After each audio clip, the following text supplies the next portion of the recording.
नमस्कार, आप देख रहे हैं न्यूज़ 18 राजस्थान। खास मुलाकात में आप सभी का स्वागत है। आज हमारे साथ खास मेहमान हैं प्रदेश के रेवेन्यू मिनिस्टर रामलाल जाट साहब। आपका बहुत बहुत स्वागत है। नमस्कार साहब।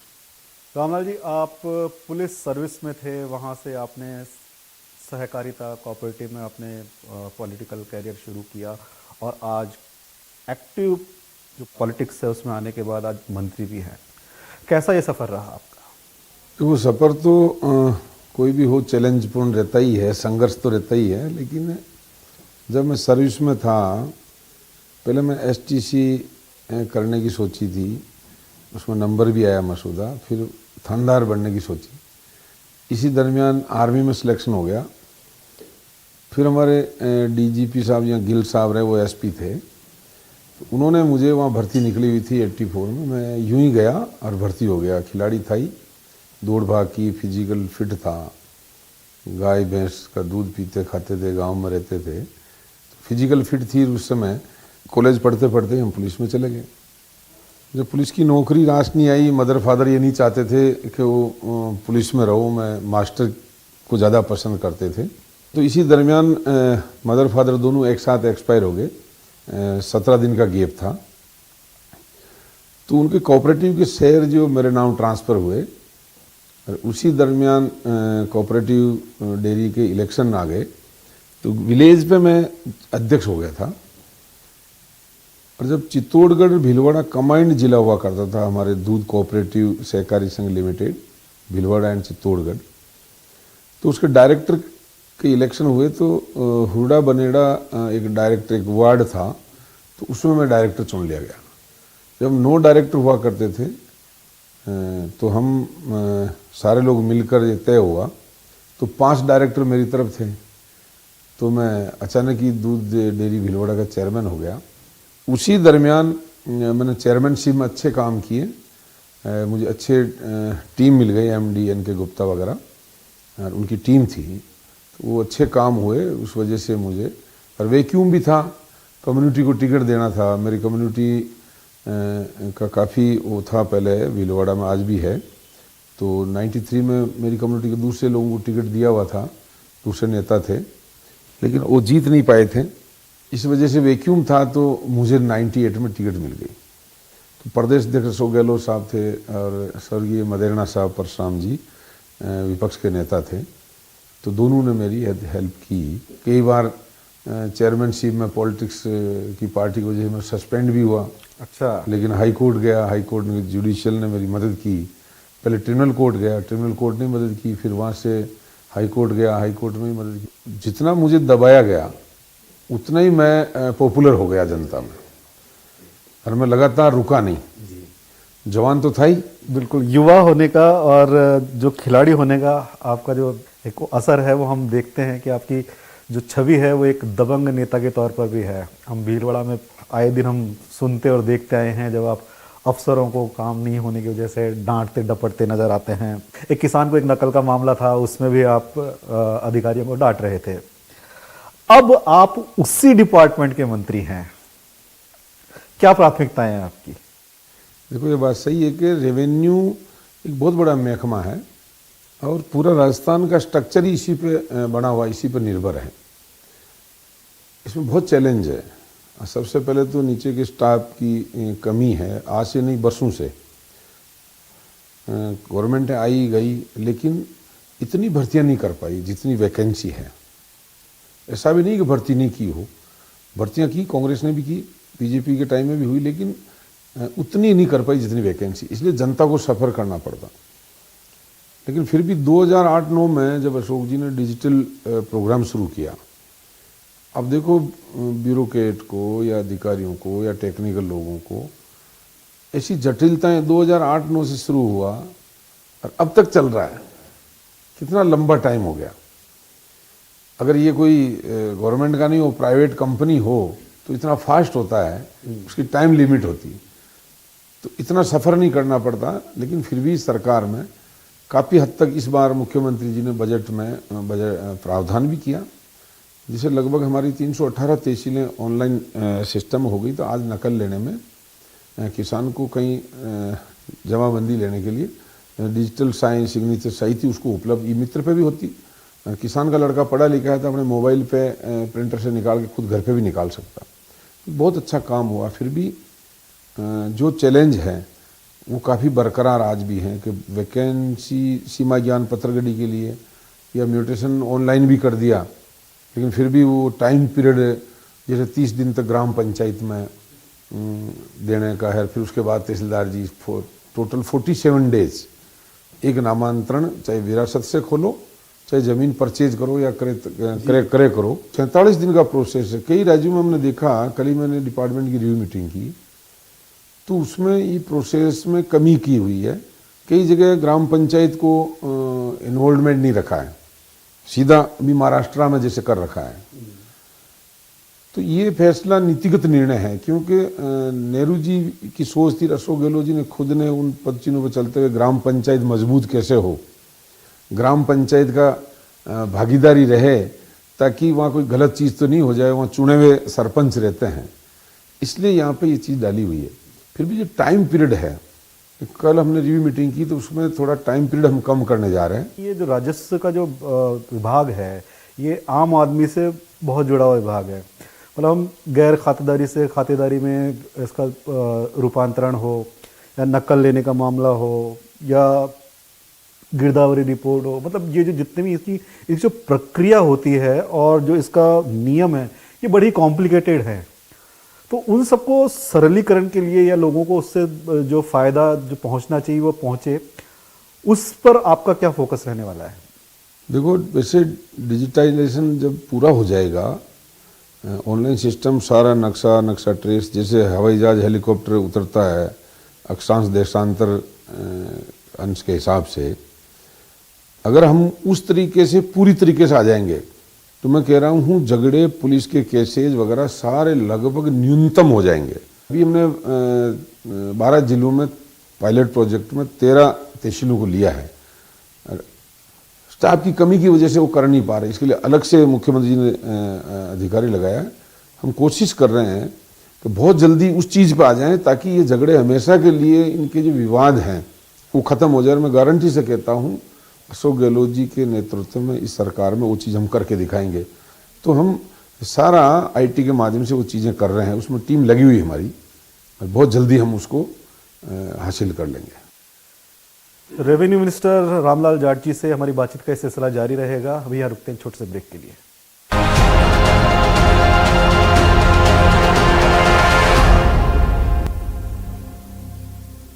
खास मुलाकात में आपका एक बार फिर से स्वागत है। मंत्री जी, 1949 में रेवेन्यू बोर्ड बना था और तब से उसका स्ट्रक्चर आज तक वही है। वो एक सेट ढर्रे पे काम कर रहा है। वो आज भले ही चाहे इतना रिलेवेंट हो चाहे नहीं हो, क्या बदलाव आप इसमें ज़रूरी समझते हैं और क्या होने चाहिए? प्रश्न बड़ा टिपिकल प्रश्न है, इसलिए मानता हूँ कि जितना रेवेन्यू डिपार्टमेंट में जटिलताएं कानून की वजह से वर्षों तक 20-20, 30-30 साल तक, यानी बाप दावा करता है तो पोता फैसला सुनता है, बीच का बेटा तो पेश ही करवाता है। ऐसी परंपराएं पड़ गई यूँ समझो। तो इस ढर्रे को बदलने के लिए ये ऑनलाइन सिस्टम के साथ साथ ही day to day monitoring and इसकी आमूल-चूल परिवर्तन करने की ज़रूरत है। कई देशों के देखो आप कानून में बदलाव समय समय पर करते आए हैं। हालांकि इसमें भी 49 के बाद 55 में रेवेन्यू एक्ट भी बना, 64 में टेनेंसी एक्ट भी लाए, 79 में भी चेंज हुआ, लेकिन उतना बदलाव समय समय पर सरलीकरण, जैसे अभी प्रशासन गाँवों के संग अभियान है, इसमें मुख्यमंत्री जी ने काफ़ी सरलीकरण किया है, तो लोगों को बेनिफिट भी हो रहा है। लेकिन जो रेवेन्यू बोर्ड का मैटर है उसमें कुछ संवैधानिक चीज़ें आ रही है, उसकी कमेटी बना रखी उनकी, मुख्यमंत्री जी ने उसको खुद देख रहे हैं इस चीज़ को। अब मेरे को मौका मिला है, अभी तो कल ही मैंने रिव्यू मीटिंग की है, तो काफ़ी लंबित केसेज हैं इसमें। एक तो समय पे अधिकारी कोर्ट में नहीं बैठना, पहले विवादों में एंटी करप्शन के डिपार्टमेंट की भी कई ऐसी चीज़ें आई है। रेवेन्यू बोर्ड पे विश्वास जो एक इकाई पे बना हुआ था, वो विश्वास भी लोगों के मन में एक प्रश्न खड़ा हुआ, तो बड़ी बात है, चैलेंज है। पोस्टें भी नाम लेते हैं कि खाली है, जबकि खाली होने के बावजूद भी काम तो करना ही चाहिए। लेकिन खुद भी रेवेन्यू बोर्ड में हमने डायरेक्शन दिए हैं कि वहाँ की कंप्लेंट्स आती है कि समय पे हमारे मेंबर्स नहीं बैठ पाते हैं साहब, इस तरह की मीडिया के माध्यम से भी चीज़ें आती हैं, 1-2 घंटे ही बैठते हैं। अभी रेवेन्यू बोर्ड चेयरमैन साहब से हमारी मीटिंग हुई थी, तब उन्होंने सिस्टम में बदलाव किया है काफ़ी हद तक। अब हाई कोर्ट की तर्ज पे एक कमेटी का गठन करके वो करने जा रहे हैं, और तो टाइम पीरियड करेंगे एक अधिकारी को कैसे इतने टाइम में निकालने। हम तो कानून में कितने ही बदलाव, हमने सरलीकरण किए अभी नियमों में, मुख्यमंत्री जी ने काफ़ी सरल काम किया, लेकिन जनता को पता ही नहीं तो सरलीकरण किस काम आएंगे। वही मैं उसी पॉइंट पर आ रहा था अभी कि अभी आपने बात की प्रशासन गांव के संग अभियान की। सीएम का ये एक बहुत ही महत्वाकांक्षी प्रोग्राम है जिसमें 10 लाख पट्टे देने का लक्ष्य जो है निर्धारित किया गया था। आपके डिपार्टमेंट की भूमिका आप इस अभियान में किस तरीके से देखते हैं, कितनी इम्पोर्टेंट है? मुख्यमंत्री जी की सोच है कि मैं आम लोगों को राहत प्रदान करूं, तो 22 तरह के विभागों को कैंप में डाला। अब बाकी की विंग को जरूरत है कि उसका फायदा उठाएं, जिला परिषद, पंचायत समिति, ग्राम पंचायत, वार्ड पंचायत, विधायक गण भी। तो हमारे रेवेन्यू डिपार्टमेंट नोडल डिपार्टमेंट है इसी सभी विभागों का, तो सारे काम इसी की देखरेख में हो रहे हैं, ये मेन चीज है। लेकिन इन कैंपों जितना सरलीकरण नियमों में किसी सरकार ने नहीं किया। इसका उदाहरण 46 साल के कैसेज निकल के आ रहे हैं। अगर पहले कैंप लगे थे 46 साल के काम कैसे निकल के आ रहे हैं। ये इस तरह के भी खूब शिकायतें और ऐसी वो आ रही हैं कि काम कम हो रहा है, इसमें जो जितनी टारगेट है, जो अपेक्षा की जाती है इन कैंप्स में, अभी भी काम कम हो रहा है। अधिकारी और कर्मचारी हैं वो काम अटका रहे हैं। आप ही के मंत्री जी प्रताप सिंह खाचरियावास जी 2 बार कह चुके हैं कि सख्ती अपने की जाएगी। अब तो आप कैसे देखते हैं, सख्ती किस तरह से की जाएगी? देखो, वो एक हमारे बराबर की विंग है। सख्ती का मतलब ये नहीं होता किसी को दंड, सख्ती का मतलब होता है कि वो काम करने में लापरवाही कर रहा है, तो उसके लिए नियमों में प्रावधान किया हुआ, वो शक्ति का प्रयोग उसके ऊपर होना चाहिए। लेकिन मैंने बताया जिला कलेक्टर साहबान और कैंप प्रभारी 2 अगर मजबूत हैं, और अगर उन दोनों की सोच अच्छी है तो 100% कोई काम कैंप में, भाई अंतिम पड़ाव है डेमोक्रेसी, नियम बदलने का काम हमारा है। अगर कानून दिक्कत आ रही किसी विधायक जी को, किसी सरपंच जी को, तो सीएम खुद वीडियो कॉन्फ्रेंसिंग के जरिए भी बात कर रहे हैं। इसके अलावा मैंने मेरे डिपार्टमेंट में आदमी लगा रखा है जो सब विधायकों को फ़ोन कर करके पूछा जा रहा है, सीएम साहब खुद आपकी मीडिया के माध्यम से चीज़ें आ रही है, कई प्रधान लोग बता रहे हैं, तो उसमें तुरंत जैसे मांग रहे हैं वैसे नियमों में सरलीकरण कर रहे हैं। तो उस नियमों को पढ़े, पूरा कर्मचारी अधिकारी भी पढ़े और जो जनप्रतिनिधि वो भी पढ़े, हमारे सरपंच वाले जो रात दिन कैंप में काम कर रहे हैं, फिर उस तरह का काम लेके अधिकारी के पास जाएं। नामांतरण खोलने के 9 लाख ऊपर हैं, 10 लाख शुद्धिकरण के मामले हो गए हैं, 11 लाख के ऊपर तो नकलें लोग ले रहे हैं, उसमें कर रहे हैं, तो उनके शुद्धिकरण हो रहे हैं। बहुत अच्छे काम हो रहे हैं, बंटवारे हो रहे हैं, 1 लाख के ऊपर लगभग हमारे देख लो बंटवारे हो गए। तो ये काफ़ी चीज़ें इन कैंपों में हो रही।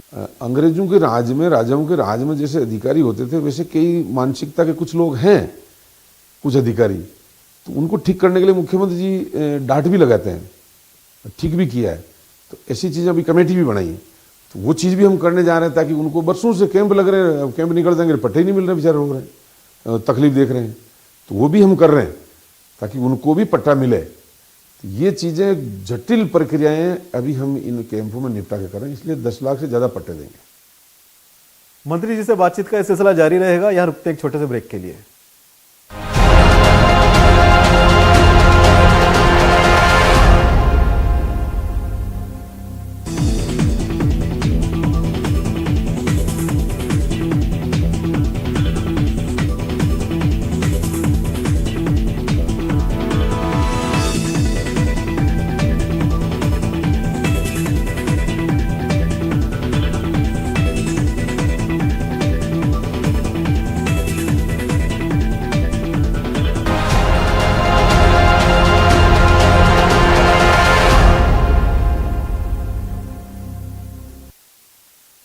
ब्रेक के बाद आप सभी का इस खास मुलाकात में एक बार फिर से स्वागत है। मंत्री जी, 12 दिसंबर को जयपुर में कांग्रेस की रैली, महारैली हो रही है महंगाई के खिलाफ। इसमें पूरे देश से आपकी पार्टी के नेता आएंगे, आपका जो सेंट्रल लीडरशिप है वो भी आएगी। कितनी बड़ी जिम्मेदारी और कामयाबी मानते हैं आप राजस्थान की लीडरशिप के लिए कि आपकी सेंट्रल लीडरशिप ने आप पर इतना भरोसा जताया है और ये जिम्मेदारी दी है? दिल्ली की सरकार वहाँ हठधर्मिता से आज भारतीय जनता पार्टी या नरेंद्र मोदी जी के यहाँ डेमोक्रेसी में किसी चीज़ को दबाना, मैंने बताया ना कि जब मुझे जितना दबाया तो मैं निखर के आया हूँ। तो जितना ये राहुल जी को दबाने की कोशिश कर रहे हैं उतना ही वो जनता की मांगों को लेके ऊपर उठ रहे हैं, भले ही वहाँ नहीं होने दी। आज मैं राजस्थान के मुख्यमंत्री जी ने, आज मेरी उम्र के बराबर तो लगभग उनका राजनीतिक अनुभव है 50 साल का, मैं 56 साल का होने को आया हूँ, तो राजनीतिक अनुभव है, उन्होंने ये सारी चीज़ें देखी हुई है, उन पे गांधी परिवार का भरोसा है। उस भरोसे को उन्होंने सहज स्वीकार किया।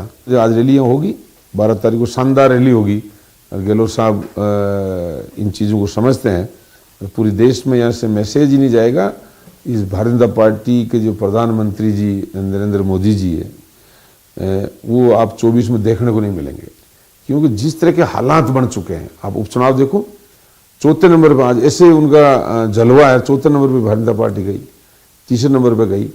लेकिन ये चीज़ें हठधर्मिता डेमोक्रेसी में नहीं, राजतंत्र लोकतंत्र, राजतंत्र की तरह चला रहे हैं जो एक आदमी के दिमाग में। तो क्या ये डेमोक्रेसी थी कि अगर ये राजस्थान सरकार चाहती कि अमित शाह की रैली पर रोक लगा सकती थी, लेकिन वो नहीं किया उन्होंने? ये डेमोक्रेसी है। ये अशोक गहलोत जी के खून में ही नहीं है, वो एक्चुअल डेमोक्रेट आदमी है, ये हकीकत है। सबको मौका देते हैं। आप देखो उनके टाइम में भी कई ऐसी चीज़ें होती है, लेकिन वो मीडिया के माध्यम से या और जनता की वोटिंग के माध्यम से कई ऐसे आरक्षण के इश्यूज आए थे, लेकिन उन्होंने सहजता से उनके बीच बैठ के बात करके किया। कभी ये नहीं कहा कि इसकी गोली मार दो, इसको बंद कर दो, तो ये उनके खून में ही नहीं लगा मुझे। ये तो डेमोक्रेट आदमी है, डेमोक्रेसी को समझते हैं। तो इस रैली से फिर भी समझ में आया, जैसे किसान आंदोलन में अगर सारे विपक्ष लोगों से बात कर लेते हैं प्रधानमंत्री जी, तो आज वापस दुम दबा के भगना पड़ता ही है। डेमोक्रेसी में इन चीज़ों को उठाना चाहिए। उस काम को कांग्रेस पार्टी कर रही है, नेतृत्व की ने यहाँ भरोसा किया है, तो ये बहुत बड़ा काम है। ये केंद्र के विरोध की बात है। बात करते हैं राजस्थान की। राजस्थान में अभी हाल ही में राज्य के मंत्रिमंडल में बदलाव हुआ है, आप भी उस बदलाव के तहत ही मंत्री बने हैं। काफ़ी लंबा इंतज़ार, कई कयास के दौर चले थे, तब जाकर के ये बदलाव हुआ है। क्या जो पिछले साल बरसात के टाइम में, मानसून के टाइम में जो एक सियासी गर्मी यहाँ पर पैदा हुई थी, वो क्या आपको लगता है कि दिसंबर, ये सर्दियों की शुरुआत में, वो गर्मी अब कम हुई है? देखो ये बड़ा टिपिकल प्रश्न है आपका। ये बात सही है कि हमारी सरकार उस समय जब संकट में आई तो हमारे कई साथियों ने, मुख्यमंत्री जी बार बार इस चीज़ को कहते भी, वो कहते भी नहीं, वो करते भी, जो सहयोग किया है। सब लोग मंत्री बन नहीं पाते, ये बात भी सही है। और हम लोग भी उम्मीद लगाए उस समय बैठे थे, लेकिन जो परिस्थितियों के अनुसार हम भी रुके हैं। हम भी धैर्य से, साथ से जो काम लिया तो आज फल मिला है। तो फिर भी निश्चित रूप से काफ़ी हद तक उन्होंने जो समय और परिस्थितियों के आधार पे जो किया तो ठीक किया है। आगे भी वो, जैसा अभी पीसीसी में मीटिंग हुई तो उन्होंने कहा है, उन किसी का मैं बुरा नहीं होने दूंगा, सब ठीक करूंगा। तो ये उनका कार्यक्षेत्र है, ये उनका अधिकार है। मैं तो इतना ही कह सकता हूँ कि वो नहीं होते तो सरकार नहीं बचती। आज राजस्थान में अशोक गहलोत जी नहीं होते तो किसी कीमत पे सरकार नहीं बच पाती, क्योंकि वो लोग डेमोक्रेट है ही नहीं। दिल्ली वाले, भारतीय जनता पार्टी के लोग, भारतीय जनता पार्टी पूरी को तो नहीं कहूँगा, दोषी पूरी को तो नहीं कहूँगा मैं, लेकिन खास तौर से जो प्रधानमंत्री जी हैं वो अगर डेमोक्रेसी में विश्वास करते तो चुनी हुई सरकार को नहीं गिरा। लेकिन वो स्थिति अशोक जी ने नहीं बनने दी। एक बड़ी बात है, ईमानदारी, जवाबदेही, पारदर्शिता से सुशासन भी दे रहे हैं, काम भी कर रहे हैं, सब लोगों को साथ लेकर चल रहे हैं। और उन सबके, चाहे मंत्री जी बने या नहीं बने, हम भी नहीं थे तब भी हमें कभी एहसास नहीं होने दिया कोई कामों के लिए। ये तो ठीक है, आज भी हमारा मौका हमें मिला। हम ये उम्मीद पहले भी लगा के बैठे, लेकिन धैर्य रखा। तो और जो धैर्य रखेंगे लोग बाग, तो उन्होंने आह्वान किया है तो फल मीठा मिलता है। मिलेगा। सीएम के बाद बात अब मंत्री रामलाल जाट की, जो भीलवाड़ा से आते हैं, मंत्री हैं, पहले मंत्री रहे 4 बार, वहाँ की जनता आपको चुन के भेजती है। भीलवाड़ा के लिए आपकी क्या प्राथमिकताएं हैं? तो भीलवाड़ा के लिए जब भी गहलोत सरकार आई या यूं कहूं कांग्रेस सरकार थी, तो भीलवाड़ा में वो तमाम काम किए जिसमें इंडस्ट्री को, माइनिंग को, डेयरी को और खेती को, मजदूरों को, इसके साथ इनको फायदा देते ही मजदूरों का भी हो गया। तमाम लोगों को जेब में 2 पैसा कैसे पहुंचे, उनका जीवन स्तर आर्थिक रूप से कैसे ऊंचा उठे, वहाँ की एजुकेशन में बदलाव आए, उनके बच्चे बच्ची पढ़े, वहाँ के मेडिकल हेल्थ लोगों की सही रहे, तो ऐसे कई काम कांग्रेस पार्टी ने किए हैं। इसलिए मैं कह सकता हूँ, भारतीय जनता पार्टी ये नहीं कह सकती। 8 फीट से ऊंची टंकी नहीं है भारतीय जनता पार्टी की भीलवाड़ा जिले में, कोई भूले भटके होगी। 8 फीट से ऊंची 9 फीट बनाने वाली भी भारतीय जनता पार्टी नहीं है, सत्ता में रह चुकी है। कांग्रेस की ही टंकी है, कांग्रेस के नेताओं की ही पानी की टंकियां हैं। उसमें हम भीलवाड़ा जिले के घर घर, ढाणी ढाणी में पानी पहुंचाने का काम करेंगे। उसकी सर्वे भी कर दी, कई तहसीलों के टेंडर हो गए। जहाँ से मैं विधायक हूँ, मांडल करड़ा, मांडल विधानसभा है, तो उसके टेंडर हो गए, वर्क ऑर्डर मिलने में है, सारी चीज़ें टेक्निकल सारी पूरी हो गई। भीलवाड़ा जिले के कोई भी गाँव में, ढाणी में बिजली से वंचित नहीं रहे, ये काम भी हम कर रहे हैं। दूसरा, पानी पहुँचाने का काम करें। युवाओं को रोजगार देने के लिए डेयरी के माध्यम से उनको स्किल डेवलपमेंट का काम भी। आप डेयरी के चेयरमैन हैं जी, वहाँ पर।